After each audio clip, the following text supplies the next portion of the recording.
रहमहुल्लाह ताआला पीरजादा मौलाना मोहताराम নুরুল আমিন সাহেব হুজুর, তিনি আপনাদের কাছে কথা বলবেন। যিনি যে প্রান্তেই আছেন মেহরবানি করে মনোযোগ দিয়ে হুজুরের কথা শুনবেন। আর আমি অনুরোধ করছি ভাই, এই প্যান্ডেলের এই জায়গাটা যদি একটু ছেড়ে দেন আপনারা।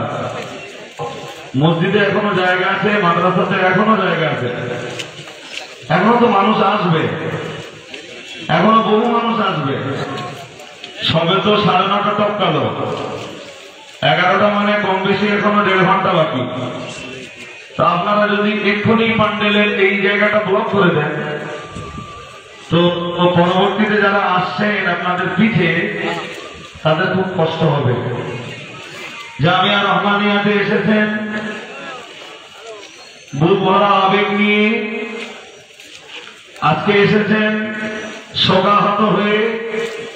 আলহাজ মোহতারাম হাফেজ শামসুর রহমান সাহেব হুজুরের জানাজা নামাজ সহ তার রূহের মাগফিরাত কামনার উদ্দেশ্যে আপনারা এসেছেন। আপনারা ব্যথিত হন, আপনারা কষ্ট পান। একটিও কোনো ল্যাঙ্গুয়েজ তো আমরা ইউজ করতে পারি না। আমি আপনাদের পায়ে ধরে বলছি, প্যান্ডেলের পাশের এই জায়গাটা একটু ছেড়ে দেন। পায়ে ধরে বলছি, প্যান্ডেলের পাশের জায়গাটা একটু ছেড়ে দেন। মসজিদের 3 তলায় এখনো জায়গা আছে। আপাতত মসজিদের 3 তলাতে অবস্থান নেন। মাদ্রাসার 2 তলা 3 তলা যিনি যেখানে জায়গা পাবেন আপাতত তিনি সেখানে অবস্থান নেন। এখনো অনেক ভাইকে দেখছি দাঁড়িয়ে আছেন। আমি অনুরোধ করছি, আমাদের পায়ে ধরে বলছি, জায়গাটা ছেড়ে দেন।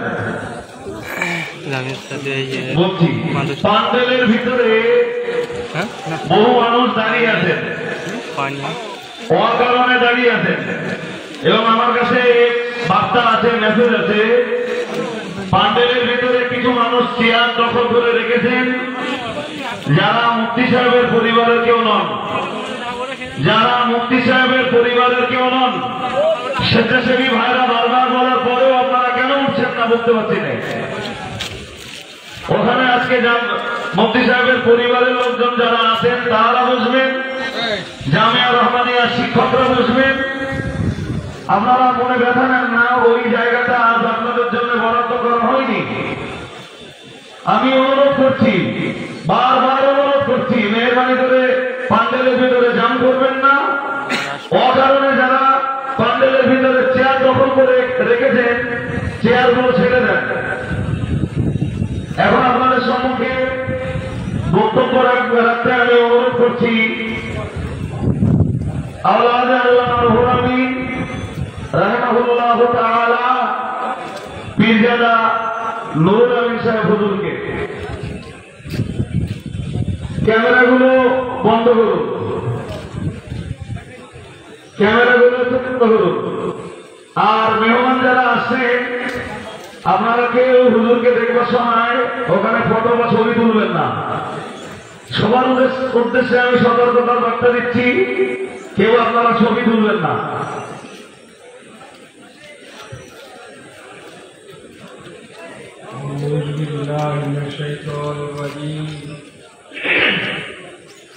बिस्मिल्लाहिर्रहमानिर्रहीम।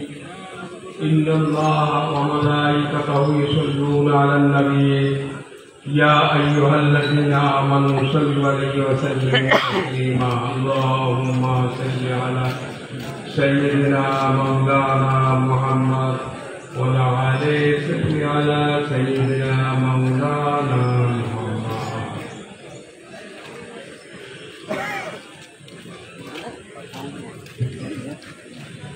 मुअज्जज़ मुकर्रम मोहतरम उलमाए दीन, हाज़िर मजलिस, ब्रदर इस्लाम, शत दिनदार परवरदिगार আল্লাহ মুত্তাকি ভাইগণ, আর আমার প্রাণ প্রিয় ভাই আব্দুল কাইম আব্দুল মাতিন এবং তার সহযোগীগণ। তো আজ অনেক কথাই তো মনে পড়ে।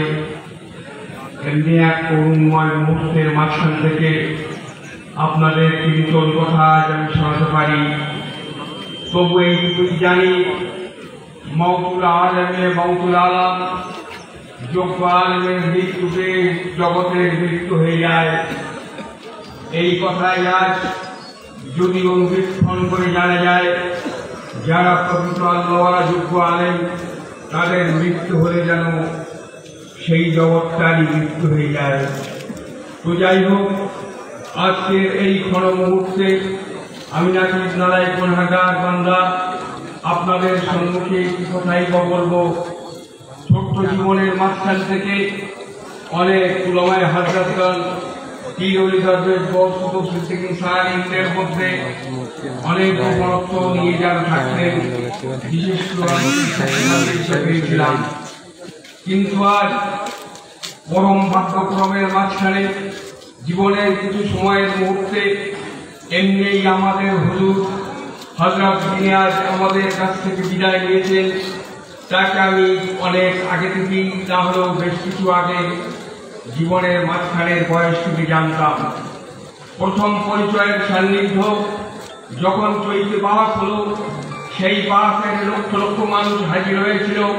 সেই বাহাতকে কল্পনা করার জন্যে, বাহাতকে ঠিক পরিচালনা করার জন্যে, তার সূক্ষ্মতত্ত্ব বুদ্ধি লাভ করার জন্যে, খাতায় কলমে কিছু লেখার জন্যে সেই সমকালের মাঝখান থেকে পড়াপড়ার হাফেজ মুবারক সাহেব আর আমাদের এই হুজুর মরহুম সাহেব, তার সাথে আমার দুলা ভাই মাওলানা খাদিমুল ইসলাম সাহেব, তার সাথে মাওলানা গোবিন্দপুরী সাহেব, তার সাথে মাওলানা আবুল হোসেন সাহেব, এমনিভাবে এমন একটা জুটি আমি দেখতাম। বিশেষ করে এই হুজুরের সাথে মাওলানা মোহাম্মদ আলী সাহেব, যিনি সারা নগর বন্দরে বাস করে বেড়াতেন, মুসাকালীন হাফেজ মাওলানা আব্বাজান, তার সাথে আরো ছিলেন মাওলানা আবুল হোসেন সাহেব। আর এই আমাদের হুজুরকে একই সাথে দেখতাম। যখন একজনকে দেখতাম আমি মনে করতাম আর দুজন তার পাশে নিশ্চয়ই হাজির আছে।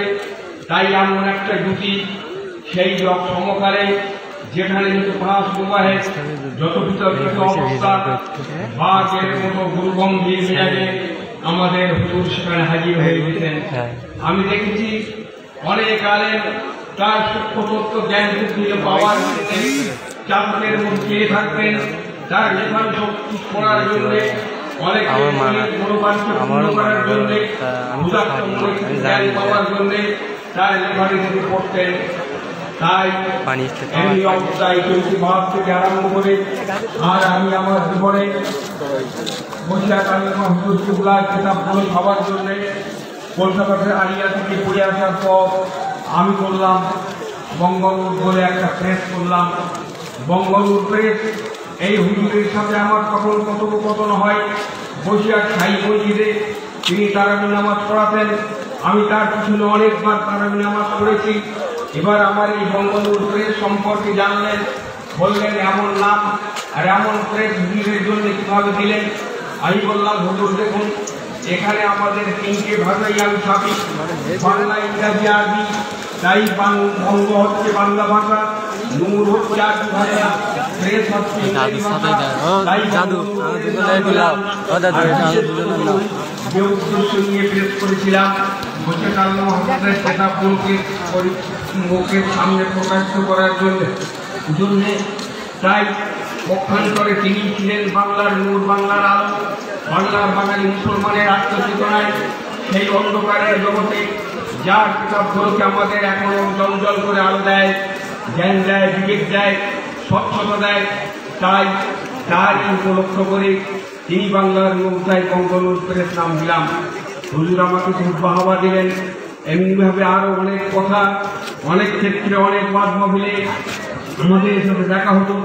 তার চলন বলনকে আমি লক্ষ্য করতাম, তার কথোপকথনকে লক্ষ্য করতাম, তার মতকে আমি বিশেষ করে লক্ষ্য করতাম।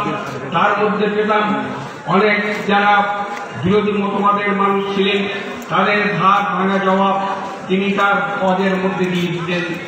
আমি দেখেছি বৈশাখ আমিনা হিসাবে স্বভাবের ময়দানে এমন কিছু কথা, এমন কিছু কাজ একজন মাওলানা তিনি বলছেন, তিনি সঙ্গে সঙ্গে তাকে ইনডাইরেক্ট ভাবে না হলেও প্রত্যক্ষভাবে বললেন আপনার সময় শেষ হয়ে গেছে, আপনি চলে যান। আমি কিছু লোক উপবিষ্ট ছিলাম, এনার গম্ভীর সমাজে তিনি স্টেজ ছেড়ে চলে আসলেন। যাই হোক, আর সমাজের বুকে, এই দুনিয়ার বুকে, এমনি স্থানকাল পাত্রের বুকে, দিন দুনিয়ার জগতে, ইসলামী জগতে, শূন্যতল জগতের জগতে, মানব জীবনের জগতে যা কিছু হবে, যা করলে হয়, তার সেই স্বর্ণাক্ষর যেই দুই পুত্রকে আল্লাহ পাক তার দ্বারা পয়দা দিয়ে আমাদের সামনে রেখে গেছেন, তাদের কথাও নিশ্চয়ই মানুষের মানতে হবে। আর বিশেষ করে ওলামায়ে হাদিসের মুখ থেকে আমি যা শুনেছি, ইনি এক বলিষ্ঠ যোগ্য আলেম ছিলেন, যার কথা এত অঞ্চলের মানুষ বুঝতে পারবে না। অনেক স্মৃতিগাথা কথা, অনেক মনোগাথা কথা মনের মধ্যে অন্তর্নিহিত থাকবে। তাই আজকের এই বিশেষ দিনে, বিশেষ মুহূর্তের ফলে আমরা তার সেই সুখ সন্তপ্ত পরিবারের জন্যে তার আত্মা আল্লাহ পাক যেন বেহেশতে নসিব করেন, আর তার যার সব শেষ ভালো, তার সব ভালো। আমরা সবাই তার গুণমুগ্ধ মানুষ, এখানে এসে তার শান্তি কামনার জন্যে আল্লাহর কাছে মাগফিরাত কামনা করব। আল্লাহ যেন সবাইকে আমাদের নেক ওসিলা পূরণ করে দিয়ে আল্লাহ পাক আজকের অনুষ্ঠানকে সাফল্যমণ্ডিত করে আমাদের মনের সেই ইচ্ছাকে কবুল করে আল্লাহ পাক তাকে বেহেশতে নসিব দান করেন। আমিন সুম্মা আমিন।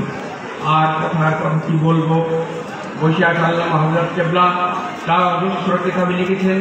কি কথা লিখেছেন? অনেক কথা ভাববার আছে, জ্ঞান বিজ্ঞান সম্মত মানুষরা বুঝবেন। তিনি লিখলেন, সূক্ষ্ম তত্ত্ববিদ আলেমেরা বলেন, এই শব্দগুলো যখন পড়তাম তখন ভাবতাম আল্লাহ পাক বৈশাখ আল্লামা হযরতকে কেমন বুদ্ধিতত্ত্ব দিয়ে দুনিয়ার প্রেরণ করেছিলেন। শুধু আলেমগণ বলেন বলে লেখেননি, তিনি লিখেছেন সূক্ষ্ম তত্ত্ববিদ আলেম। এই শব্দার পরমিশনায় এনার মতো একজন জ্ঞানী আলেমকে আমরা সূক্ষ্ম তত্ত্ববিদ আলেম বলতে পারি, যার কথা, যার মন মগজ থেকে আমরা অনেক কিছু নিয়ে এখানে কায়েম করেছি এবং সারা বাংলার যে কায়েম হয়েছে। তো আজ আসুন আমরা সবাই তার আত্মার মাগফিরাত কামনা করে আল্লাহর কাছে দোয়া চাই, আল্লাহ পাক যেন তাকে বেহেশতে নসিব করে, আল্লাহ পাক আমাদের সকাশকে পূরণ করে ইমান আমাকে কায়েম রাখুন। আমিন সুম্মা আমিন। ربنا ظلمنا انفسنا وان لم تغفر لنا وترحمنا لنكونن من الخاسرين. سبحان ربك رب العزة عما يصفون وسلام على المرسلين والحمد لله رب العالمين. لا اله الا الله محمد رسول الله. السلام عليكم.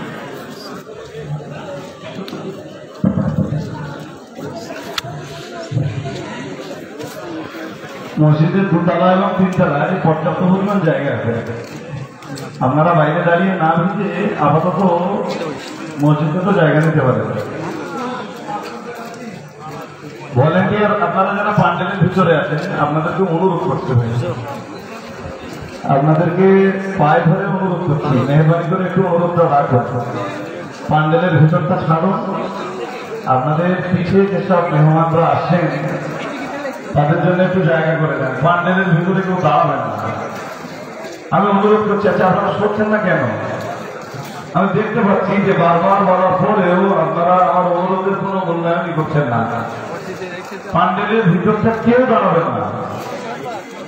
মসজিদের জায়গাতে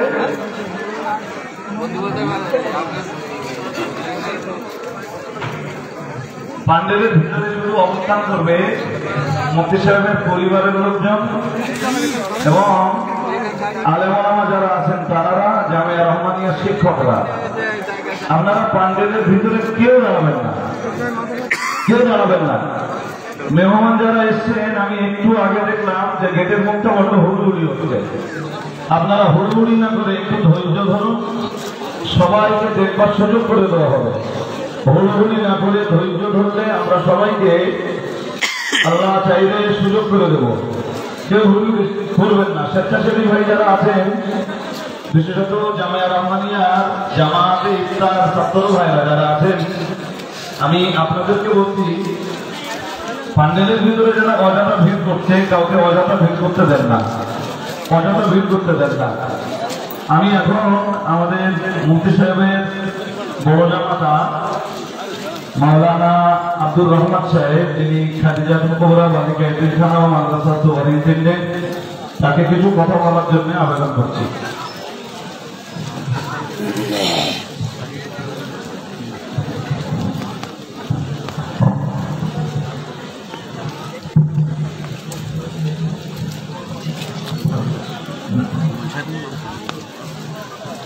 আসসালামু আলাইকুম ওয়া রাহমাতুল্লাহি ওয়া বারাকাতুহু। সম্মানিত উলামায়ে কেরাম এবং বঙ্গের বিভিন্ন প্রান্ত থেকে আগত মেহমানে কেরাম, আজকে আপনারা কি উদ্দেশ্যে এখানে এসেছেন নতুন করে বলবার কোনো অবকাশ নেই। আমরা এক শোকে পড়ে এখানে এসেছি। এমন এক শোক, যেই মানুষটির সম্পর্কে সবাইকে হৃদয় কাঁদছে, যে মানুষটির সম্পর্কে সবাই এক বাক্যে বলেন তিনি হকের অতন্দ্র প্রহরী, সত্যের পথে তিনি নিষ্ঠার সঙ্গে চলেছেন, এক বিন্দু সত্যচ্যুত হননি। তার গোটা জীবনটা আমরা যা শুনেছি, গোটা জীবনে তিনি সুন্দর সাজানো গোছানো হিসেবের সঙ্গে নিষ্ঠার সঙ্গে সত্যের উপরে দাঁড়িয়ে চলেছেন এবং সেই শিক্ষা তিনি তার পরিবারকেও দিয়েছেন। ওই মানুষটির সঙ্গে আত্মীয়তার সুবাদে যতটুকু পরিচয়